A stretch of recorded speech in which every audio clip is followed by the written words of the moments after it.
continuons notre périple.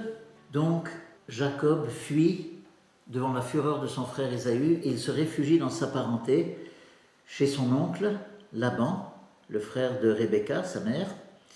Et là, il va passer beaucoup d'années, une vingtaine d'années. Il va épouser les deux filles de Laban, Léa, puis Rachel. En fait, c'est de Rachel qu'il est amoureux, mais Léa lui a été imposée par son oncle Laban. Et donc, Rachel et Léa, plus 2 servantes aussi, vont donner 12 fils à Jacob. Le nom de ces 12 fils, beaucoup plus tard, bien sûr, va être donné à chacune des 12 tribus d'Israël. C'est un tout petit peu plus complexe, parce qu'en fait, il y aura 13 tribus, parce que Joseph n'aura pas une tribu à lui, mais elle sera donnée à ses 2 fils. Voilà, Manassé et Éphraïm. Enfin, peu importe. En tout cas, les 12 tribus d'Israël sont dotées du nom des 12 fils de Jacob. Sur la route du retour, Jacob sait qu'il va rencontrer Ésaü. Il sait que Ésaü vient à sa rencontre, alors il a très peur. En fait, la rencontre va se passer très très bien.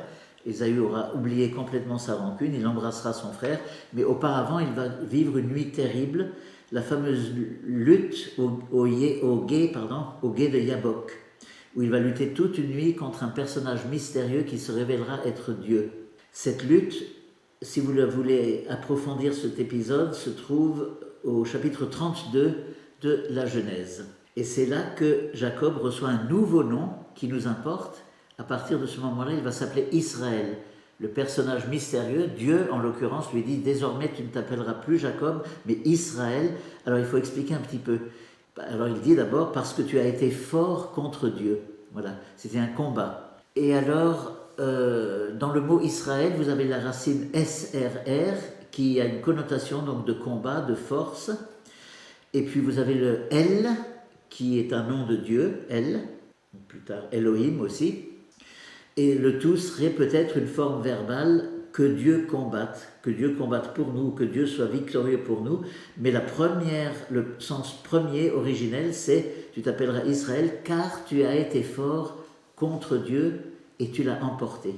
Voilà, c'est très mystérieux, nous ne pouvons pas donner les détails de cette lutte mystérieuse où Dieu s'est laissé comme vaincre, mais ensuite pour bénir particulièrement Jacob.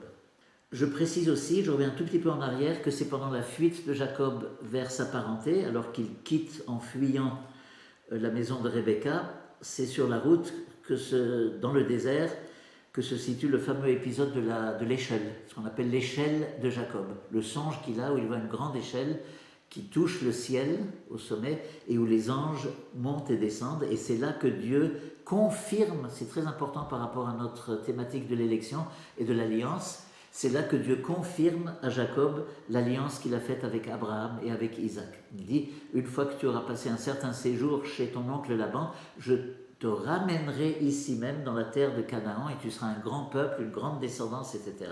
Et je serai avec toi. Donc voilà, cette alliance renouvelée au moment du songe de l'échelle de Jacob.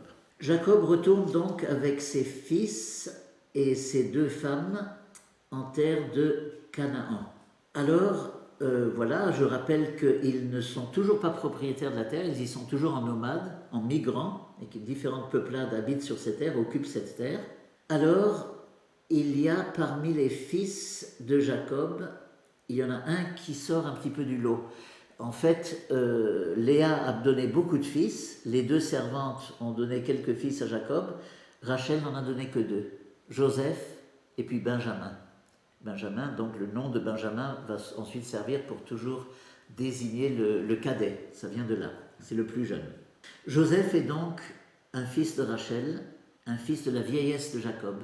Et Jacob a une prédilection pour Joseph, et ça rend ses frères jaloux. Vous voyez toujours la thématique élection, choix, prédilection et jalousie. Cette fois-ci, la jalousie est à l'intérieur de la famille.